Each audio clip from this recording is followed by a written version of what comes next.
السلام علیکم ناظرین، ڈاکٹر دانش ریئل فوکس کے ساتھ حاضر ہے۔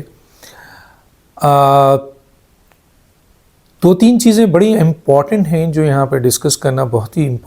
ضروری ہے۔ وہ یہ کہ آپ نے دیکھ لیا ہے کہ پیپلز پارٹی اور پی ایم ایل این کے درمیان آئندہ حکومت بنانے کے لیے جو بیٹھک تھی وہ آخر کامیاب ہو گئی، اور اب یہ طے ہو گیا کہ کس کے پاس کیا عہدے ہوں گے۔ پی ایم ایل این نے وزارت عظمیٰ لیا ہے اور پوری مرکز کی حکومت ان کے پاس ہے۔ اب وہ وزارت ایم کیو ایم کو دیں گے، چھوٹی موٹی جماعتوں کو ضرور دیں گے، لیکن مین اس جو پارٹی اتحادی ہے جو ان کو سپورٹ کر وزارت عظمیٰ تک پہنچائے گی، وہ پاکستان پیپلز پارٹی ہے۔ پاکستان پیپلز پارٹی نے صدر کا وہ عہدہ اپنے پاس لے لیا ہے جو اگر یہ حکومت چلی بھی جاتی ہے، جو دعویٰ کر رہے ہیں لوگ کہ یہ کمزور حکومت ہے، 6 مہینے بعد گر جائے گی، تو صدر نے کہیں نہیں جانا، صدر بیٹھے رہیں گے۔ صدر کے پاس بہت پاور تو نہیں ہے، لیکن صدر بہت بڑی پوزیشن ہے جہاں پر وہ بہت سے قانونی نکات پر مسائل پیدا کر سکتے ہیں، اور عارف علوی صاحب کو آپ نے دیکھا کہ انہوں نے کیا، اور ان کو کوئی ہٹا نہیں سکا، کیونکہ صدر امپیچمنٹ سے جاتے ہیں، اور امپیچمنٹ کے لیے ظاہر ہے کہ پاکستان پیپلز پارٹی اگر پی ایم ایل این اگر صدر کا امپیچمنٹ کرنا بھی چاہے تو اس کے پاس اتنی عددی اکثریت نہیں ہے کہ وہ کر سکے۔ چنانچہ صدر پر پیپلز پارٹی بیٹھ گئی ہے۔ چیئرمین سینٹ بہت اہم پوسٹ ہے، اس پر پیپلز پارٹی بیٹھ گئی ہے۔ مختلف گورنرز پر پیپلز پارٹی بیٹھ گئی ہے، خاص طور پہ پنجاب پہ، اور بلوچستان کی حکومت بھی پیپلز پارٹی کے حصے میں آ گئی ہے، اور پیپلز پارٹی مرکزی حکومت کا حصہ نہیں ہے۔ چنانچہ مرکز میں جو پی ایم ایل این کی حکومت بننے جا رہی ہے وہ اس کی ساری ذمہ داری شہباز شریف اور پی ایم ایل این پہ ہوگی۔ ان کی کارکردگی اگر اچھی ہوئی تو کریڈٹ بھی ان کو ملے گا، اور کارکردگی اچھی نہیں ہوئی تو اس کا سارا بوجھ بھی پی ایم ایل این نے فیس کرنا ہے۔ اتحادیوں کو تو نہیں دیا جاتا ہے اتنا۔ آپ نے 18 مہینے یا 16 مہینے کی جو شہباز شریف کی حکومت تھی، اس کا سارا بوجھ شہباز شریف اور پی ایم ایل این نے فیس کیا۔ جو پنجاب میں انتخابی عمل کا حصہ ہے، وہ الگ بات ہے کہ ابھی بھی لوگ کہہ رہے ہیں کہ جی دھاندلی سے یہ حکومتیں بنی ہیں، اور اگر وہ دھاندلی نہیں ہوتی تو پنجاب میں مسلم لیگ نون ان کے اپنے ایک جو بڑے اہم ممبر ہیں پی ایم ایل این کے، اور سابق وزراء بھی ہیں، کہ ہم 15-20 سیٹ سے زیادہ ہم نے حاصل نہیں کیا۔ تو اس کے بعد جو بھی کریڈٹ ہوگا، یعنی پی ایم ایل این اگر پاکستان کی عوام کو ان کرائسس سے نکال سکی، پاکستان کو ان مسائل سے اکیلے نکال سکی، ایسی صورتحال میں جب کہ شیر کو پنجرے میں ڈال کر پاکستان پیپلز پارٹی نے چابی اپنے ہاتھ میں لے لی ہے،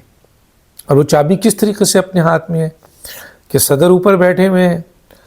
اور وزارت مثلا حکومت میں وہ نہیں ہے، فری ہے بالکل، اور پارلیمنٹ میں اس کی بدولت حکومت چلے گی، اور جس دن پیپلز پارٹی چاہے گی پی ایم ایل این کی حکومت کو گرانا، وہ 54 افراد اپنے ہٹا لے گی، اور پی ایم ایل این کی حکومت دھڑام سے گر جائے گی۔ انٹل انلیس کہ جب تک پی ٹی آئی جو ایک بڑی پاور ہوگی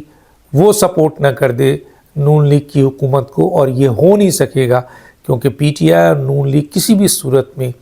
کسی بھی بنیاد پر کسی بھی جگہ پر ایک پلیٹ فارم پر کھڑے ہوں۔ تو چنانچہ چابی پیپلز پارٹی کے پاس ہے، شیر کو پنجرے میں بند کر دیا ہے۔ اگر شیر پنجرے میں بند ہونے کے باوجود کارکردگی دکھا گیا تو یقیناً یہ پنجرہ آگے مستقبل میں شاید بہتر نظر آئے۔ کیا پاکستان پیپلز پارٹی اگر پی ایم ایل این کی اکیلے حکومت کارکردگی دکھا رہی ہوگی، یہ دکھانے جائے گی، دوسرا آپشن بھی لے لیں۔ اول تو اس بات پہ کوئی دو رائے نہیں ہے کہ موجودہ صورتحال میں جس طرح کے اس وقت معاشی مسائل ہیں اور جس طرح یہ الیکشن ہوا ہے اور جس طرح الیکشن کے بعد ہم نے کہا تھا کہ سیاسی عدم استحکام پیدا ہوگا اور جس طریقے سے اختلافات بڑھیں گے اور حکومت بہت ہی کمزور بنے گی، جو بھی بنے گی مخلوط، وہی کچھ سامنے آیا۔ اور اب تو مولانا فضل الرحمان صاحب بھی سڑک پہ ہیں، جماعت اسلامی بھی سڑک پہ ہے، پی ٹی آئی بھی سڑک پہ ہے اور جی ڈی اے بھی سڑک پہ ہے۔ بہت ساری جماعتیں ہیں جو یہ ڈیمانڈ کر رہی ہیں کہ فارم 47 کی حکومت، کیونکہ حکومت جو بنی ہے فارم 45 پہ نہیں بنی ہے، کیونکہ وہ کہتے ہیں فارم 45 تو ہمارے پاس ہے، جس میں مخالفین کے پریزائڈنگ جو بیٹھے ہوئے تھے جو لوگ ووٹنگ کے اول، ان کے بھی سگنیچر ہے اور آر او کا سگنیچر ہے، تو وہ ہمارے پاس ہے۔ یہ پاکستان کی حکومت جو بنی ہے اس دفعہ وہ فارم 45 پہ نہیں بنی، فارم 47 پہ بنی، اور کہا جاتا ہے کہ فارم 47 الیکشن کمیشن نے جعلی بنایا ہے، چنانچہ یہ جعلی حکومت ہے۔ تو اب فارم 47 آلریڈی چیلنج بھی ہو گیا ہے، مثلا پہنچ گئی ہیں پی ٹی آئی یا دوسرے لوگ عدالت میں کہ یہ حکومت فارم 47 پہ ہے، اسے بننے سے روکا جائے، اور یہ ہے ہمارے پاس اکثریت فارم 45 کی۔ اب عدالت نے فیصلہ کرنا ہے کہ فارم 45 جو ایکچول دستاویز ہوتا ہے اور اگر وہ واقعی صحیح ہے تو پھر کیا اس حکومت بننے میں یا اسمبلی سیشن ہونے میں وہ اسٹے دے دے اور پھر اس کی چھان بین کرے، یہ وقت بتائے گا۔ تو چنانچہ اس وقت جو صورتحال ہے، جیسے میں نے کہا کہ آنے والی جو بننے والی جو حکومت ہے، جو بظاہر نظر آ رہا ہے کہ پیپلز پارٹی اور پی ایم ایل این اور ایم کیو ایم، ایک اور بہت اہم فیکٹر ہے، یہ تین جو مل رہے ہیں ان میں پی ایم ایل این اور ایم کیو ایم کا پہلے اتحاد ہوا تھا، پیپلز پارٹی بعد میں آئی ہے۔ پی ایم ایل این نے بہت سے وعدے ایم کیو ایم سے کر لی ہیں، اسی لیے ابھی تک آپ دیکھ رہے ہوں گے ان کے درمیان معاملات طے نہیں پا رہے ہیں، کیونکہ جو ایم کیو ایم نے پی ایم ایل این سے مانگا تھا، پیپلز پارٹی اور پی ایم ایل این کی شمولیت کے بعد پیپلز پارٹی کے پریشر پہ پی ایم ایل این وہ کام نہیں کرنے جا رہی۔ اور مجھے جو اطلاع وہ یہ ہے، بہت ہی اہم، پی ایم ایل این کے ہی ایک بہت ہی 2-3 اہم لوگوں سے، کہ ہم ایسی کوئی قانون سازی، ایسا کوئی کام سندھ میں جو پیپلز پارٹی کے خلاف ہو، ایم کیو کے ساتھ مل کے نہیں کر سکیں گے، مجبوری ہوگی۔ چنانچہ ایم کیو ایم کہاں کھڑی ہوگی؟ ایم کیو ایم پرائرٹی بھی نہیں ہے پی ایم ایل این کے لیے، کیونکہ P M L N Peoples Party کے ساتھ مل کے حکومت بنا سکتی ہے، ایم کیو ایم کی ضرورت نہیں ہے۔ ایم کیو ایم اگر زبردستی حکومت کا حصہ بنتی اور چند وزارت لے لیتی اور سندھ کی گورنرشپ لے لیتی ہے، اور وہ کراچی کا مقدمہ اس دفعہ نہیں لڑ سکی، اور وہ جو آپ کے ایم کیو ایم نے کراچی والوں سے پھر ایک دفعہ وعدہ کیا ہے، کئی گروپ مل کے آئے ہیں اور وہ کہتے ہیں کہ ہم نے حقیقی ووٹ سے جیتے ہیں، مخالفین کہتے ہیں کہ یہ ان کو جتوایا گیا ہے، لیکن اگر ہم مان لیں کہ یہ اپنے حقیقی ووٹ سے آئے ہیں تو کراچی والوں نے جو ان پر ٹرسٹ کیا ہے،